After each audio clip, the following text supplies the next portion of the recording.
우리를 도우시는 예수님, 이 세상을 살아가는 수많은 사람들이 고단하고 힘든 인생길을 걸어가고 있습니다. 지금 우리 주변을 돌아보면 물가가 너무 뛰고 또 사업은 안 되고 모든 것이 어려워서 고통 가운데 지내는 분이 참 많습니다. 또 자식들이 부모님의 속을 썩이고 가정에 문제가 있는 그런 분들도 많이 있습니다. 너무나 인생살이가 힘들고 어렵다고 합니다. 그런데 우리 주변을 돌아보면 정말로 우리의 사랑에 관심이 필요한 많은 사람이 있는 것을 알 수 있습니다. 전국의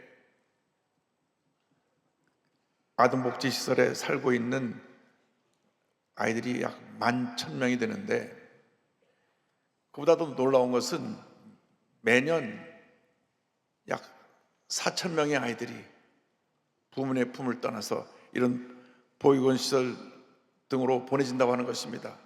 부모님이 헤어지고 또 실직해서 아이를 기를 수가 없으니까 또 아동들을 학대해서 또 유기해서 버려지는 아이들이 약 4,000명이 된다고 하는 것은 충격입니다. 우리나라가 세계 10위 경제권이라고 하는데 이러한 불행한 삶을 살아가고 있는 많은 아이들이 있다고 하는 것은 우리 모두가 다시 한번 깊이 생각을 하고 저들에게 사랑의 관심을 펼쳐야 될 때라고 생각합니다. 이때로부터 이 아이들은 외로움 속에, 버림받은 고통과 아픔 속에 힘들게 하루하루를 살아가게 되는 것입니다. 다행히 참으로 좋은 시설로 보내지면 그 사람 아이들은 행복하게 자랍니다. 우리 교회 NGO 구피벌에서 후원하는 땅끝 마을 천사의 집 같은 곳에 보내지면 원장님과 온 가족들이 자기 친자식과 똑같이 아이를 사랑의 품에 안고 길러주기 때문에 얼마나 저들이 행복하게 잘 자라고 있는지 모릅니다. 그런데 아무리 좋은 환경이든 또한 어려운 환경이든 어느 환경에 처해 산다고 할지라도 마음 한구석 가운데 있는 가끔 나를 뒤흔드는 외로움이라는 것이 우리를 때때로 절망하게 하고 좌절하게 만듭니다.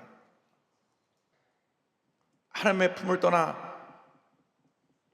죄 가운데 살고 있는 모든 인간의 마음속에 이러한 우리 스스로 해결할 수 없는 영적 고독이 자리 잡고 있기 때문인 것입니다. 예수께서 이 땅에 오셔서 육신의 몸을 입고 계실 때 주님도 우리와 똑같이 많은 어려움과 고통의 시간을 보냈던 것을 알 수 있습니다. 주님 한번 이렇게 말씀하셨습니다. 누가복음 9장 58절에 보니까 예수께서 이르시되 여우도 굴이 있고 공중의 새도 집이 있으되 인자는 머리 둘 것이 없도다 하시고 말씀하셨습니다. 예수님의 일생은 참으로 외롭고 힘들고 어려웠던 일생이셨습니다. 예수님 육신을 입고 이 땅에 오셔서 인간의 모든 아픔과 고난을 몸소 친히 겪으셨습니다. 그렇기 때문에 히브리서 기자는 예수님께서 우리의 모든 연약함을 잘 알고 계신다고 말씀하고 있는 것입니다. 히브리서 4장 15절입니다. 우리에게 있는 대제사장은 우리의 연약함을 동정하지 못하시리가 아니요 모든 일에 우리와 똑같이 시험을 받으신 이로되 죄는 없으시니라. 이 땅에서 우리 인간이 당하는 모든 고난을 주님 친히 경험하신 것입니다. 그래서 우리의 연약함을 아시고 우리가 힘들고 지치고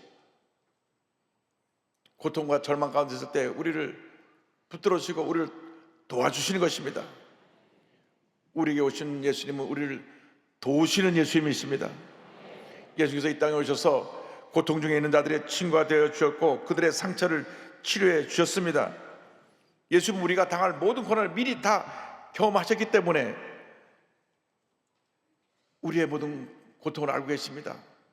또 우리의 죄와 사망의 문제를 해결해 주시기 위해서 친히 십자가 달려 죽으심으로 죽음의 고통을 몸소 체험하신 것입니다. 히브리서 2장 9절을 말씀합니다. 오직 우리가 천사들보다 잠시 동안 못하게 되심을 입은 자 곧 죽음의 고난 받으심으로 말미암아 영광과 존귀로 관하신 예수를 보니 이를 행하심은 하나님의 은혜로 말미암아 모든 사람을 위하여 죽음을 맛보려 하심이라. 우리 때문에 죄 없으신 예수님이 십자가 달려 피 흘려 고통 가운데 돌아가신 것입니다.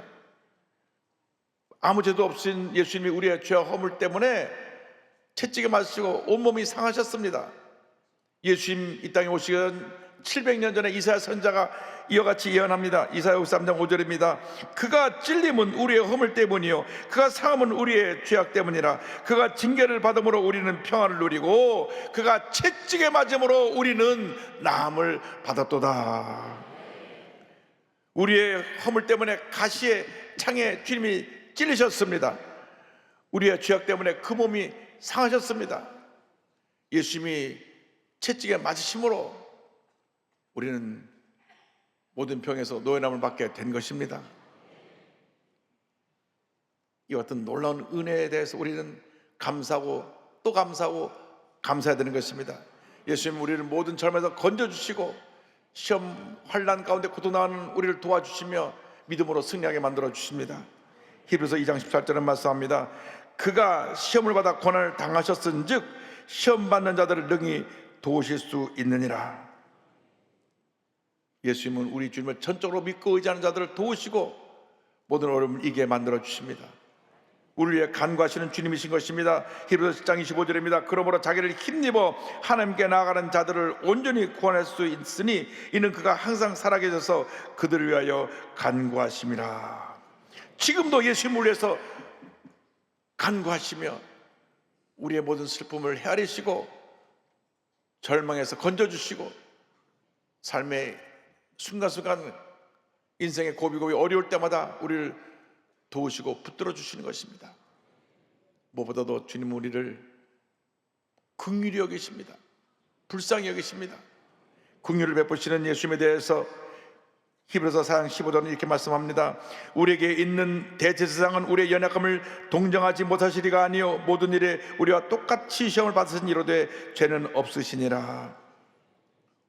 우리가 겪을 고난을 미리 다 겪으셨기 때문에 우리가 겪는 고난을 불쌍히 보시고 우리를 절망의 자리에서 건져주시는 것입니다.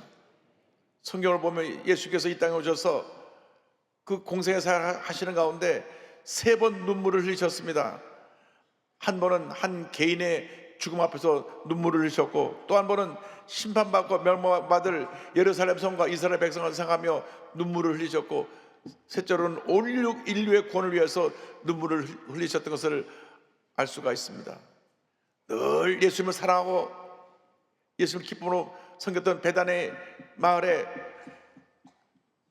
3남매가 있었는데 그 오라버니 나사로가 죽었을 때에 그 무덤 앞에 와서 눈물을 흘리십니다. 요한복음 11장 15절에 보니까 예수께서 눈물을 흘리시더라 말씀합니다. 또한 예루살렘에 입성하시며 이스라엘 민족을 생각하시면서 예루살렘 성을 바라보고 눈물을 흘리셨습니다. 누가복음 19장 41절 42절입니다. 가까이 오사 성을 보시고 우시며 이르시되 너도 오늘 평화에 관한 일을 알았더라면 좋을 뻔하였거니와 지금 내 눈에 숨겨졌도다. 무엇보다도 주님이 우리를 얼마나 사랑하시는지 온 인류 구원을 위해서 겟세마네 동산에서 통곡과 눈물로 밤을 새우시고 붙잡혀 가셔서 십자가 달리신 것입니다. 히브리서 5장 7절에 말씀합니다. 그런 육체에 계실 때 자기를 죽음에서 능히 구원하시리 이에게 심한 통곡과 눈물로 간구와 손을 올렸고 그의 경건하심으로 말미암아 들으심을 얻었느니라. 이렇게 주님이 우리를 사랑하시고 우리를 긍휼히 여겨주시는 것입니다. 디도서 3장 4절 5절은 말씀합니다. 우리 구주 하나님의 자비와 사람 사랑하심이 나타날 때에 우리를 구원하시되 우리가 행한 바 의로운 행위로 말미암지 않고 오직 그의 긍휼하심을 따라 중생의 시샘과 성령의 새롭게 하심으로 하셨나니. 주님 우리를 긍휼히 보실 때, 우리를 불쌍히 보실 때 모든 문제가 해결되는 것입니다. 마가복음 1장 40절 41절입니다. 한 나병 환자가 예수께 와서 꿇어 엎드려 간과하여 이르되 원하시면 저를 깨끗게 하실 수 있나이다. 예수께서 불쌍히 여기사 손을 내밀어 그에게 대시며 이르시되 내가 원하노니 깨끗함을 받으라 하시니, 그 순간 병이 완전히 고침을 받았습니다. 사람들은 나병 환자가 오면 피해 멀리 떨어지고 도망을 가는데, 예수님 오히려 예수께 나온 나병 환자를 손을 대시며 불쌍히 여기시고 그 병을 고쳐주신 것입니다. 이것이 예수님의 사랑입니다. 사람들은 문제 있다고 병들었다고 갖고 왔던 사람도 등을 돌리고 떠나지만은 절대 예수님은 그렇지 않았습니다. 오히려 사람들이 떠날 때 우리 곁에 오셔서 우리를 붙들어 주시고 우리의 마음의 병, 육신의 병을 치료해 주시는 것입니다. 예수님이 보시면, 불쌍히 보시면 기적이 일어나는 것입니다. 절대로 사람들에게 동정을 얻으려고 사람들 찾아다니지 말고 예수 앞에 엎드려 주의 도우심을 간구하는 여러분 되시기를 바랍니다. 눈물의 기도를 드리시길 바랍니다. 주께서 우리의 모든 문제를 아시고 우리를 도우시고 놀라운 은혜로 넘치게 채워주시는 것입니다. 주님 지금 은혜 보좌에 계셔서 주 앞에 나오는 모든 자들을 사랑으로 품어주시고 모든 문제를 해결해 주시고 주님의 은혜로, 기쁨으로, 사랑으로 충만하게 만들어 주십니다. 오늘 히브리서 4장 10절에 놀라운 축복의 말씀이 있습니다. 그러므로 우리는 긍휼하심을 받고 때를 따라 돕는 은혜를 얻기 위하여 은혜의 보좌 앞에 담대히 나아갈 것이니라. 긍휼하심을 받고 불쌍히 여기심을 받고 때를 따라 돕는 은혜를 얻기 위해서 은혜 보좌 앞에 담대히 나가라고 말씀합니다. 우리는 기도로 주 앞에 나가야 됩니다. 찬양으로 주 앞에 나가야 됩니다. 감사로 주 앞에 나가야 됩니다. 주님께 나갈 때 주님께서 우리를 붙드시고 놀라운 은혜를 베풀어 주시는 것입니다. 히브리서 7장 25절을 말씀합니다. 그러므로 자기를 힘입어 하나님께 나아가는 자들을 온전히 구원할 수 있으니 이는 그가 항상 살아계셔서 그들을 위하여 간구하심이라. 예수님을 의지하여 하나님 앞에 가까이 나갈 때 은혜가 임합니다. 치료가 임합니다. 놀라운 하나님의 축복이 우리가 나타나게 되는 것입니다. 사람들은 문제가 생기면 당장 도와줄 사람을 찾아갑니다. 그런데 참 사람의 인심이라는 게 고약해서 이해하고 들어주시기 바랍니다. 가진 사람일수록 베풀지 못할 때가 많이 있습니다. 우리 여기 있는 분 빼놓고 저쪽 가면 좀 있어요. 옛날에 우리가 60년대 아주 어려운 시기에 살고 있을 때, 그때 저도 기억나는데 거지들이 이 손에 깡통을 이렇게 달고 집집마다 밥 좀 달라고 구걸하러 왔던 기억이 납니다. 그런데 나중에 거주로 있다가 자립하게 돼서 일상생활을 하게 된 분의 얘기를 들어보니까 동양하러 갔을 때 꽁보리보라도 따뜻한 밥을 나눠 먹는 사람은 진짜로 가난하고 어려운 사람들이고, 부잣집에 가서 아무리 물을 떨어도 문 열어주지 않고 가끔 문 열어서 받아 보면 밥을 많이 해서 쉰 밥 그거 갖다 먹으라고 준답니다. 그 사람들이 인심입니다. 여러분, 어려울 때 사람을 찾아다니지 말고 주님을 찾기를 바랍니다. 주의 도우심을 간구하길 바랍니다. 내 문제, 내 어려움, 내 고통, 내 질병, 나의 억울한 일 다 주님께 아뢰고 주의 도우심을 간구하는 여러분 되기를 바랍니다. 주의 앞에 엎드려 눈물로 기도할 때 주께서 우리에게서 눈물의 기도를 보시고 우리의 눈물을 닦아주시고 놀라운 은혜와 축복을 더해 주실 것입니다. 에베소 3장 12절에 말씀합니다. 우리가 그 안에서 그를 믿음으로 말미암아 담대함과 확신을 가지고 하나님께 나아감을 얻느니라. 하나님께 나갈 때 주님께서 우리의 모든 고통과 괴로움을 아시고 우리의 눈에서 모든 눈물을 씻어주시는 것입니다. 이 세상에 사는 동안 우리가 참 눈물이 많습니다. 아파서 울고 힘들어서 울고 억울해서 울고 또 기뻐서 울기도 합니다.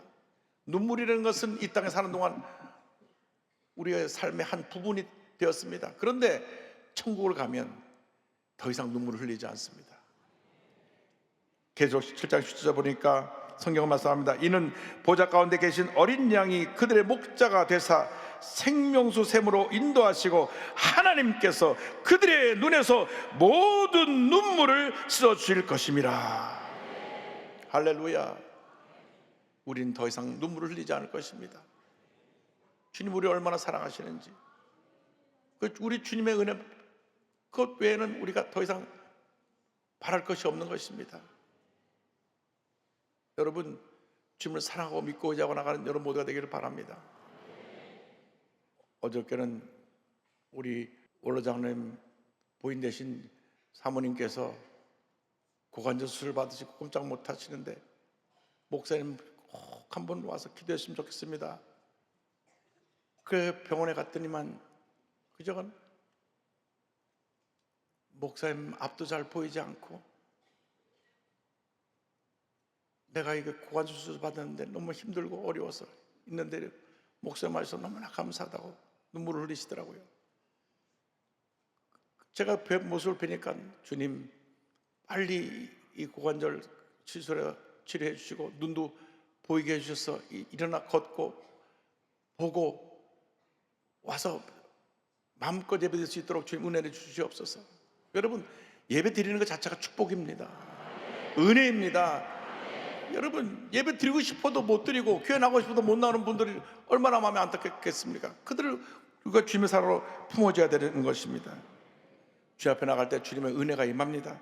시편 20편 24절 26절입니다. 그는 곤고한 자의 권고를 멸시하거나 싫어하지 아니하시며 그의 얼굴을 그에게서 숨기지 아니하시고 그가 울부짖을 때 들으셨도다. 겸손한 자는 먹고 배부를 것이며 야훼를 찾는 자는 그를 찬송할 것이라. 너의 마음은 영원히 살지어다. 모든 문제를 해결해 주신 주 앞에 나가는 여러분 모두 되기를 주님으로 축원합니다. 현대판 노예 문제를 해결하기 위해서 힘쓰고 있는 국제 NGO IJM이라고 하는 단체가 있습니다. International Justice Mission, 세계적인 그 정의 실천 연대인데 한국 법인 대표인 민준호 대표 이야기입니다. 민준호 대표는 모태신앙으로 태어났습니다. 믿는 집안에 태어나서 신앙생활 하는데 믿는 집안에 태어났다고 해서 신앙심이 깊은 건 아닙니다. 본인 스스로 고백하기를 식사 기도할 때만 기도하는 신앙인이었다. 교회는 빠지지 않고 다니는 모범생이었지만은 진정한 구원의 확신과 은혜를 체험하지 못하고 살았는데 본인이 좋은 대학 가기를 원해서 서울대학교를 시험 쳤는데 떨어졌어요. 그래서 재수를 하게 됐는데 재수를 하는 동안에 예수님을 만나는 놀라운 사건이 일어났습니다. 1995년 6월달 아버님의 생신을 당해서 백화점에 선물을 사러 가는데 와이셔츠를 사려고 하는데 그 당시는 지금처럼 카드로 다 결제하지 않고 현금 결제할 시대였기 때문에 돈이 좀 부족해갖고 현금 인출기가 있는 1층으로 내려갔는데 또 현금 인출기에 사람이 쭉 서 있어요. 그래서 백화점 건너편으로 건너갔는데 그 순간 백화점이 와르르 무너졌습니다. 그걸 바로 삼풍백화점 붕괴 사건입니다. 하나님이 살려주신 거예요. 아래층에서 현금 인출기에서 줄 서 있다가는 그때 당시 죽었을 것인데 길 건너 은행에 가서 돈을 뽑는 순간 와르르 무너진 거예요. 그런데 갑자기 어머니 생각이 났습니다. 어머니가 오늘 삼풍백화점에서 뭐 장을 보신다고 하는데 지하에 내려가서 뭐 먹을 걸 사신다고 그랬는데 집에 달려가보니까 집에 어머니가 안 계셔서 가슴이 철렁했습니다. 근데 생각해보니까 어머니가 아마 교회 가서 기도할지 모르겠다. 그래서 교회에 전화해보니까 교회에서 어머니를 바꿔줬어요. 어머니가 삼백화점에 장을 보러 내려갔다가 교회에 기도할 일이 있다고 전화를 받고 교회로 갔는데 그때 무너진 거예요.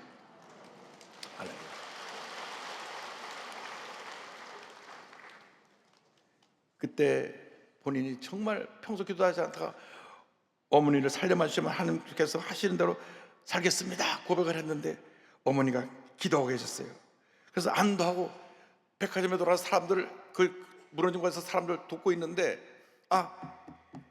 여고생 한 명이 지금 크게 부상당해서 의식이 없이 병원에 실려갔는데 확인해 보니까 자기 여동생인 거예요.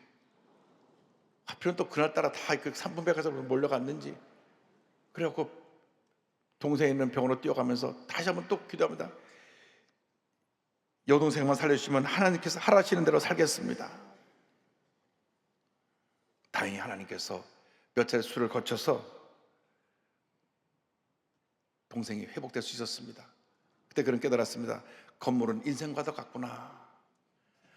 남들이 보기에 아무리 화려해 보여도 기초가 똑바로 놓여있지 않으면 마지막 때 와르르 무너져 내릴 것이다 해서 이제는 주님 뜻대로 살기로 했습니다. 그런데 이제 이렇게 기도했으니까 다 잘 될 줄 알았어요. 그런데 대학에서 또 떨어졌습니다. 근데 어머니가 새로 생긴 대학교라고 원서를 하나 갖고 왔는데, 저 포항에는 한동대학교였습니다. 한동대학교는 당시 새로 지어져 가지고 건물이 강의동, 기숙사, 식사동 한 동씩만 있고 알리지 않은 학교였는데, 어머니가 야, 이 크리스천 학교니까 일로 가라. 그래서 어머니 말씀 중에서 1990년 봄에 제 2회 신입생으로 입학을 했는데, 아유, 입학하자마자부터 학교가 어머니 부도가 나가지고 차압될 위기가 생겨갖고 매일같이 모여서 기도하려는 겁니다. 하나님 아버지, 이 부도를 막아 주시고 학교를 폐교되지 않도록 해달라고. 그래서 한동대학 가서 매일같이 기도하는데 하나님이 채워주고 또 채워주는 그런 체험에서 졸업은 했습니다.